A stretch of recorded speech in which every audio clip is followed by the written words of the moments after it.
Bienvenidas y bienvenidos al noticiero científico y cultural iberoamericano NSC, en su versión especializada en salud. Desde este espacio de la Asociación de Televisiones Educativas y Culturales Iberoamericanas ATEI, les compartiremos la información más reciente sobre ciencia y tecnología. En Estados Unidos, la población demostró la importancia que tienen los derechos reproductivos, pues a 2 años de que el aborto quedara en manos de cada estado, el tema se lleva a las cabinas de votación durante el último proceso electoral. Una búsqueda por la legalidad y accesibilidad que podría no depender solamente de las boletas, ya que las políticas pueden cambiar en función de quienes hayan sido elegidos. El derecho al aborto ganó en varios estados estadounidenses. Los votantes de Arizona se pronunciaron por modificar la constitución estatal para restablecer la posibilidad de realizar un aborto hasta la viabilidad del feto alrededor de las 24 semanas de embarazo, en lugar de 15 en la actualidad. En Missouri, que contaba con una de las prohibiciones de aborto más estrictas del país, sin ninguna excepción, en caso de violación o incesto, el cambio será aún más marcado. Los electores aprobaron una enmienda a su constitución a fin de autorizar las interrupciones voluntarias de embarazo hasta la viabilidad del feto. Sin embargo, en Florida, el tercer estado más poblado del país, no se aprobó una enmienda que también apuntaba a restablecer la posibilidad de abortar hasta la viabilidad del feto, frente al límite actual de 6 semanas, cuando muchas mujeres ni siquiera saben que están embarazadas. Según los medios, el 57% de los votantes se pronunciaron a favor de la medida, que necesitaba un 60% para ser adoptada. Esto constituye el primer fracaso de un escrutinio directo sobre el aborto en Estados Unidos desde que la Suprema Corte anuló en 2022 la protección federal de ese derecho. El tema fue colocado en el centro de la campaña electoral por la demócrata Kamala Harris, que se presentó como una defensora de los derechos de las mujeres frente al republicano Donald Trump. El ahora presidente electo designó a varios jueces conservadores para la Suprema Corte antes de que se emitiera su fallo histórico en 2022, que decidió que los estados son los encargados de legislar en este ámbito. Desde entonces, unos 20 introdujeron restricciones parciales o totales. Las técnicas moleculares son métodos de laboratorio que transforman el estudio de los microorganismos, permitiendo analizar con gran precisión las partículas más pequeñas que los componen. Esto ayuda a conocer más sobre virus, bacterias, hongos y parásitos, además de revelar cómo interactúan estos patógenos con el entorno, los seres humanos y medicamentos. En nuestro país ha aumentado la tuberculosis un 5% de nuevos casos y un 5% de muertes actualmente, según reportes por la Organización Mundial de la Salud. Buenos días, bienvenidos al Laboratorio de Microbiología Molecular. Yo soy el doctor Jorge Francisco Serna Cortés y la línea de investigación es el estudio de micobacterias patógenas y no patógenas. Estamos en la Escuela Nacional de Ciencias Biológicas, en el Departamento de Microbiología. Este laboratorio además alberga la Academia de Biología Molecular, que se les da a los QVPs, porque es donde los alumnos aprenden a extraer el DNA, a expresar genes, hacer métodos de diagnóstico de expresión de genes, que es fundamental, por ejemplo, para el diagnóstico de la COVID-19. Los químicos que aprendieron de la biología molecular aquí en esta academia, ahora todos están trabajando en laboratorios y están haciendo diagnóstico de COVID. En este laboratorio, además trabajamos con micobacterias. Lo que hacemos es estudios clínicos. Estamos identificando las micobacterias que están produciendo tuberculosis y micobacteriosis. Estamos identificando la resistencia a los principales fármacos y estamos evaluando la diversidad genética para identificar genotipos que se están distribuyendo entre la población afectada. Eso nos va a originar el desarrollo de políticas de salud pública para contener o tratar de contener la infección de la tuberculosis y evitar con ello la muerte de los pacientes. Que en nuestro país ha aumentado la tuberculosis un 5% de nuevos casos y un 5% de muertes actualmente, según reportes por la Organización Mundial de la Salud. A mí me gustaría destacar 3 artículos. 2 artículos que se hicieron en pacientes con VIH. Uno es la determinación de la drogoresistencia y otra es la diversidad genética, donde planteamos estrategias para tratar de contener la propagación de las cepas. Y otro artículo que también es relevante es la evaluación microbiológica de los hielos empaquetados. Esos hielos que compramos para todas las fiestas, estamos observando que tuvimos una mala calidad en alrededor de más de 40% de las muestras y además contenían micobacterias que se han asociado a pseudobrotes y a brotes. Estamos trabajando ahorita en evaluar la diversidad genética de cepas de Mycobacterium tuberculosis en diferentes poblaciones. También se están desarrollando, el alumno de doctorado está desarrollando algún método para identificar a Mycobacterium tuberculosis de manera muy rápida.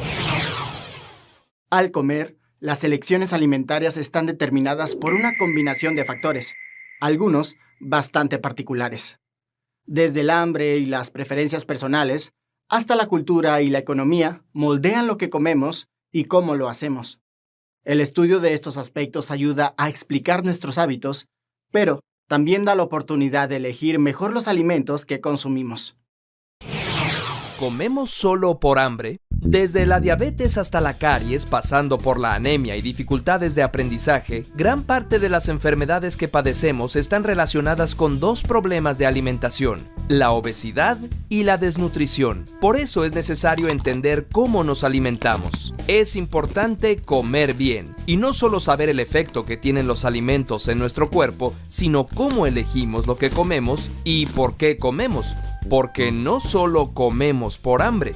Tradicionalmente, las ciencias han abordado los asuntos alimentarios individualmente. Intentan resolver el problema mediante un modelo, una terapia, una píldora. Estos son algunos modelos o explicaciones acerca de cómo regulamos lo que nos comemos. Los que afirman que la cantidad de azúcar, grasa o proteína que tiene nuestro cuerpo es la que define cuánta hambre nos da y cuándo nos sentimos saciados. Otros sostienen que el factor más importante son las hormonas, como la insulina y la hormona del crecimiento. Está comprobado que ciertas lesiones cerebrales, especialmente en el hipotálamo, producen más ganas de comer o, de plano, eliminan el hambre. Otro modelo afirma que tenemos una especie de termostato o punto de ajuste que hace que variemos nuestra dieta para mantener nuestro peso. Sin duda, todos estos factores son importantes, pero no explican la siguiente escena. Estás cenando en casa de tu abuelita. Ya te echaste el tremendo mole que preparó. Tus niveles de glucosa y proteína están perfectos. Tu insulina tiene trabajo para rato y no tienes ninguna lesión cerebral. Y tu abue te pone en la mesa el flan napolitano que te hacía cuando eras niño. Y para colmo,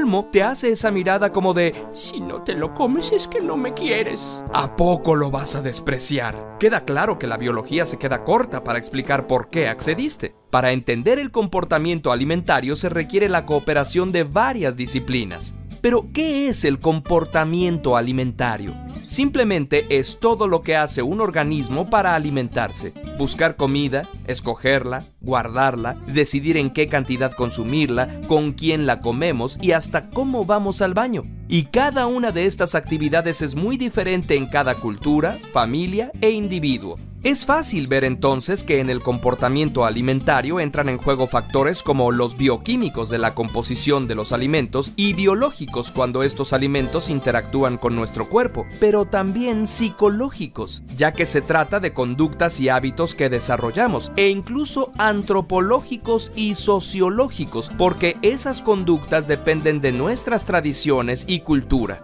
Sería muy útil abordar lo alimentario desde una postura integradora. Un par de ejemplos científicos que demuestran que no solo es el hambre la que decide cuánto comemos. ¿Sabes lo que es el efecto buffet? Un estudio realizado en el SICAN del CUSUR de la Universidad de Guadalajara mostró que las personas consumen más alimentos si estos tienen colores, formas y sabores diferentes, aunque sean iguales en sus características nutritivas. Más sorprendente aún es que, al preguntarles, muchos no se daban cuenta de que habían comido más. Otro estudio, también del SICAN, mostró que las personas cambian su conducta al comer si están en presencia del otro sexo. Se llama el efecto EVA. Los hombres comen a partir de las sugerencias que hacen las mujeres, lo que prueba una vez más el poder femenino en nuestras vidas. Lo más esperanzador es que es posible modificar conductas, sobre todo las que consideramos que nos hacen daño. Por ejemplo, otro estudio del SICAN sugiere que la educación nutrimental en niños tiene consecuencias positivas, aunque el principal obstáculo para lograr el cambio son los papás. En cambio, leer la información nutrimental que tienen los empaques de los alimentos procesados no necesariamente modifica la selección que hacemos de estos. Es muy importante generar y difundir el conocimiento acerca de todos los factores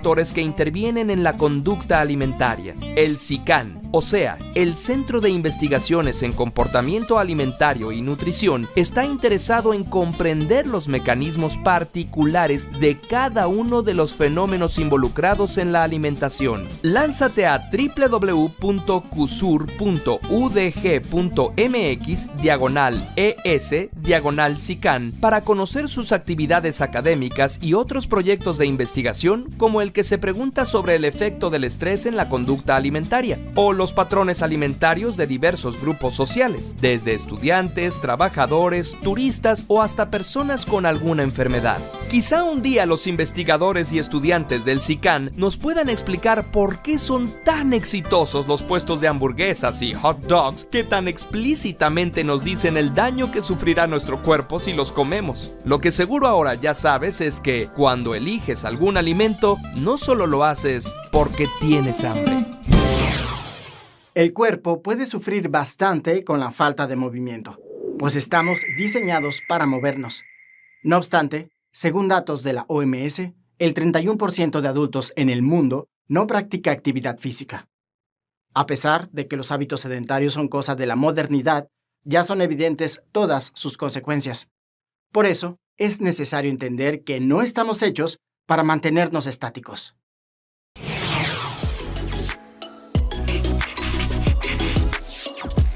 Physical activity helps us shed those excess kilos and maintain our desired weight, and it helps us lower elevated cholesterol levels and blood pressure rates. It strengthens our muscles and makes them more sensitive to insulin, which protects us from diabetes. This also halts the progression of arteriosclerosis, the narrowing and hardening of our arteries, which further protects us from heart attacks, strokes, and the like. And even if our arteries are already narrowed, exercise helps bridge these bottlenecks with new blood vessels. So, in a way, sport can encourage your body to create its own natural bypasses. Exercise is not only good for our bodies, but also for our minds and souls. It stimulates our creativity and learning ability and is the best antidote to stress, a great sleeping aid, and an excellent antidepressant. Las enfermedades poco frecuentes representan uno de los mayores retos para la medicina de nuestros tiempos. Su baja prevalencia y alta complejidad dificultan el diagnóstico temprano y el desarrollo de tratamientos. Por su parte, avances en genética y biotecnología están abriendo nuevas posibilidades para padecimientos que afectan a un número reducido de personas, como el siguiente. En esta ocasión vamos a hablar del tema de la amiloidosis, que se conoce como una enfermedad relativamente rara, con una incidencia global de una persona por cada 95,000. Podemos decir que esta enfermedad se da por un acúmulo de proteínas, una proteína llamada amiloide, que llega a insertarse en ciertos órganos. Hay diferentes síntomas dependiendo el órgano afectado. Podemos decir que de los órganos principalmente afectados, primero es el riñón, puede ser el corazón en segunda instancia, el sistema digestivo, vejiga, etc.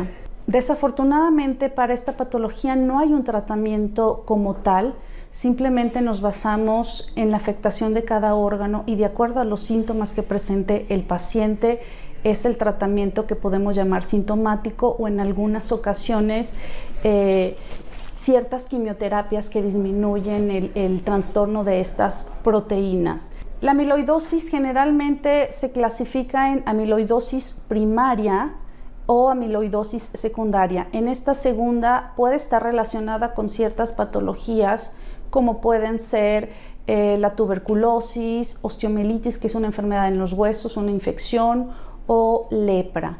Obviamente en estas, tratando la infección o la afección principal, podemos disminuir los síntomas y podemos mejorar la progresión de esta enfermedad. Desafortunadamente, el pronóstico de la amiloidosis puede ser grave. Aquí lo importante es poder darnos cuenta de esta enfermedad a tiempo. Si nosotros empezamos a sentir por ejemplo, debilidad, cansancio, fatiga, falta de aire, o de repente vemos que nos estamos hinchando o que en nuestra orina encontramos que hay rasgos o huellas de sangre, creo que aquí lo principal es acudir al médico de forma oportuna para poder buscar de manera intencionada esta enfermedad.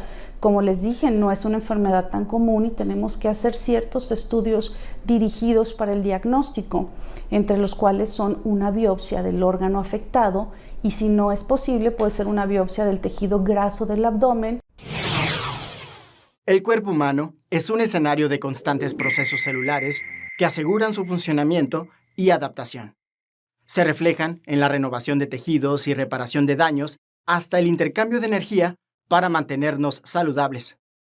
Durante uno de estos procesos, la célula se descompone por sí misma, dando lugar a transformaciones con resultados benéficos para el organismo y el cerebro.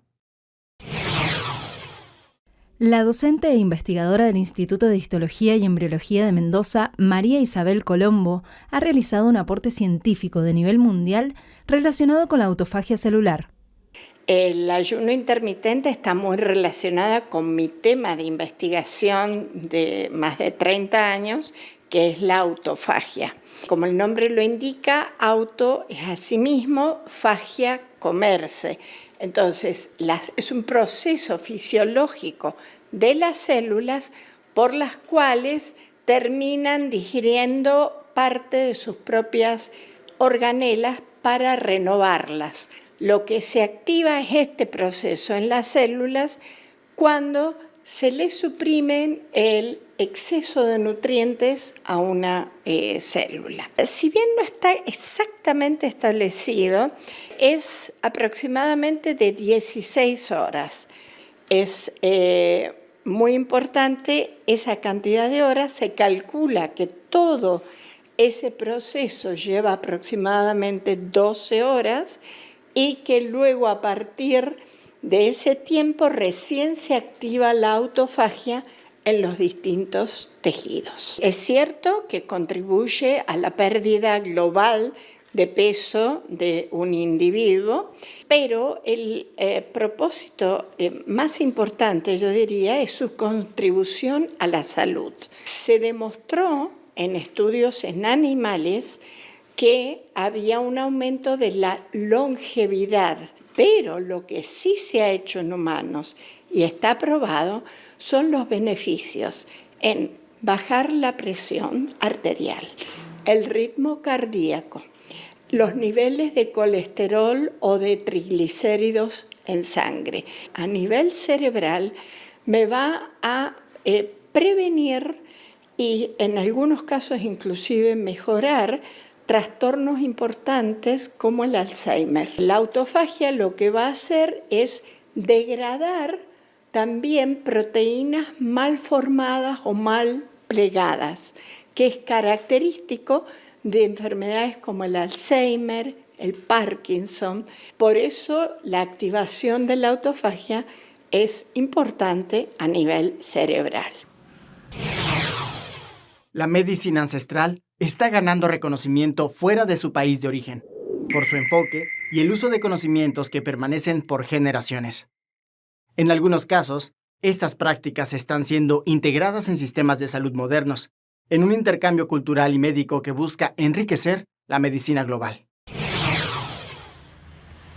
La medicina tradicional china fortalece su presencia en Argentina, donde cada vez más personas se interesan en su estudio para formarse de manera profesional y así poder brindar sus servicios y beneficios a la población.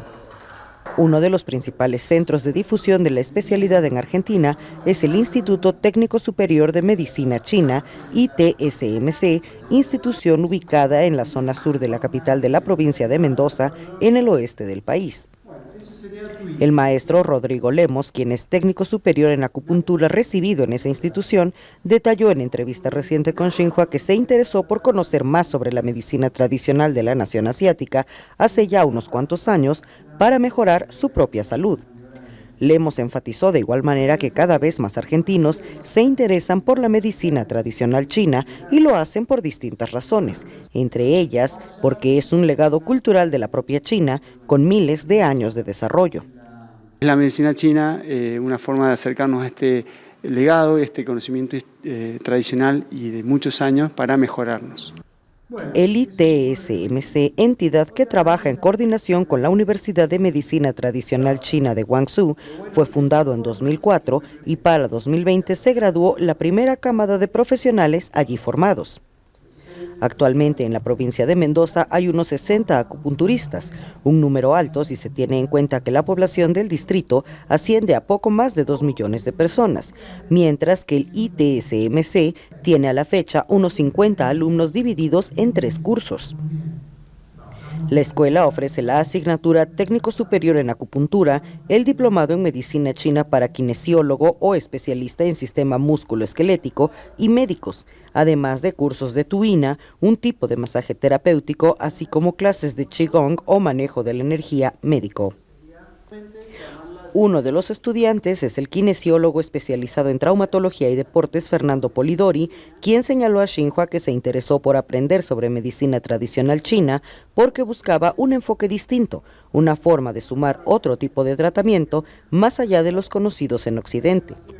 La medicina china es muy interesante porque tiene un enfoque mucho más sistémico de las lesiones.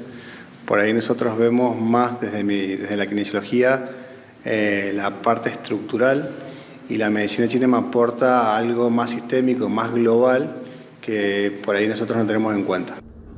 El país asiático cuenta con 41.700 clínicas de medicina tradicional, disciplina introducida en 196 países y regiones del mundo, a la vez que China ha firmado acuerdos de cooperación en la materia con más de 40 gobiernos extranjeros, autoridades regionales y organizaciones internacionales, de acuerdo con datos de la Comisión Nacional de Salud de China.